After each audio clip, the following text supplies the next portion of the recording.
So today I'm going to be talking about my experiment that I did over ViewMe. And I did this experiment to understand the process of like a real world situation where a patient is in need and they don't know what's wrong and the doctors have to do tests to figure out what's wrong.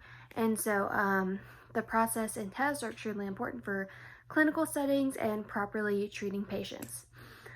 So my methodology, the first test I did was a gram stain. That's the first one that popped up on ViewMe. And how you do a gram stain is you'll put the bacteria on there and then you'll heat fix it, and then you'll use crystal violet to stain the bacteria, and then you'll use iodine, and then you'll use a decolorizer to strip away the color from the gram negative bacteria, and then you will use safranin to stain, which will stain the gram negative bacteria. And so the second test I did was the indole test, which requires a reagent. And I started off with the tryptone broth medium. And the process of transferring it from the tube to the tube is, so you'll take your unknown and you'll have a inoculating loop, and you'll flame your inoculating loop in the Bunsen burner, and then you'll flame your tube, and then you'll dip the inoculating loop into your unknown, and then you will screw that back on and set that down. And then you'll take your tryptone broth and you'll take the cap off that and flame that, and then you'll dip your inoculating loop into that, and then you'll flame your loop, set it to the side, flame your tube, and then you'll put the cap back on, and you will stick that tube, the broth, into the 37 degrees Celsius incubator overnight. And the next day you'll take out the tube and you'll put 5 to 10 drops of Kovacs reagent in it and observe the results. And then the third test I performed was the TSI test. And for this, I used the triple sugar iron agar medium slant. And so for this one, I used the inoculating wire. And so, so you will take your unknown and you'll flame your inoculating wire, you'll flame your unknown tube, and then you'll dip that in the unknown, and then you'll set the unknown to, or you'll flame the unknown again, put the cap back on, set it to the side. Then you'll take your TSIA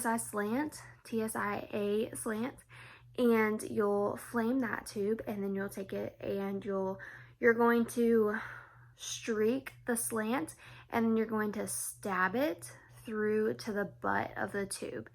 And then you're going to take that out, flame your wire, set that to the side, flame your tube, put the cap back on, and then you're going to place that in the 37 degree Celsius incubator overnight, and then you'll observe your results the next day and see the difference between the slant and the butt.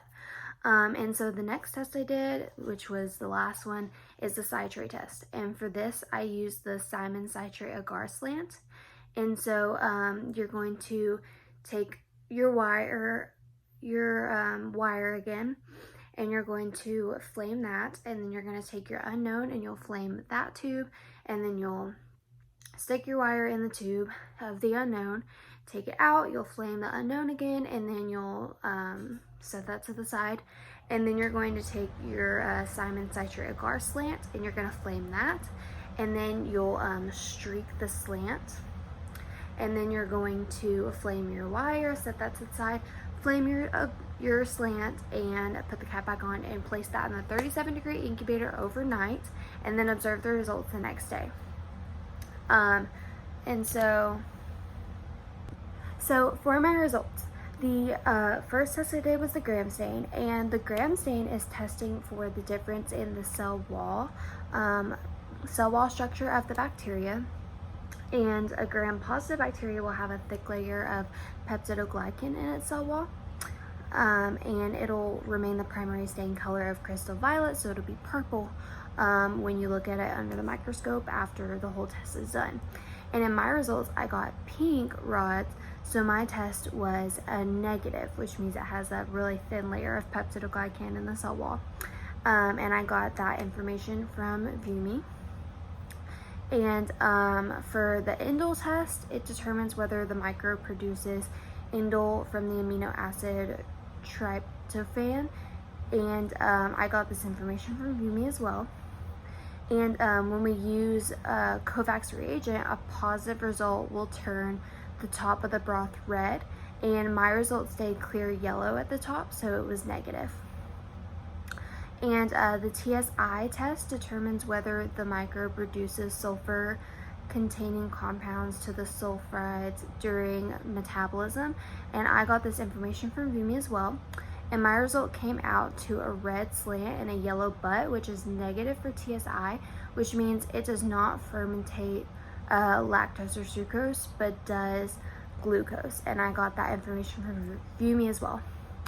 And then the last test I did was a citrate test, and this tests whether the microbe can use citrate as its sole source of carbon and energy growth or not. And my result came out to a green slant and butt, which means it is negative and it cannot use citrate as its sole source. And I got that information from ViewMe as well. And so after every test, I checked my identification matrix. So my gram stain came up negative, and I looked to see which test would give me the most difference between positive and negative, so to eliminate the most bacteria. And so the indole test, which was the one I did after my gram stain, would give me 3 positive bacteria and 3 negative bacteria. So I picked that one to eliminate the most bacteria in one test out of what the other ones would give me. And so the TSI would give me 1 positive and 2 negative, therefore eliminating the most bacteria. So out of my my negative on my tree, it would give me two negative and 1 positive out of the 3 I had left from the negative test on my indole test. And so the citrate would then give me 1 positive and 1 negative out of the 2 TSI negative bacteria I had left. And so my final organism came out to be Y. Pseudotuberculosis, which was my correct organism in the ViewMe activity.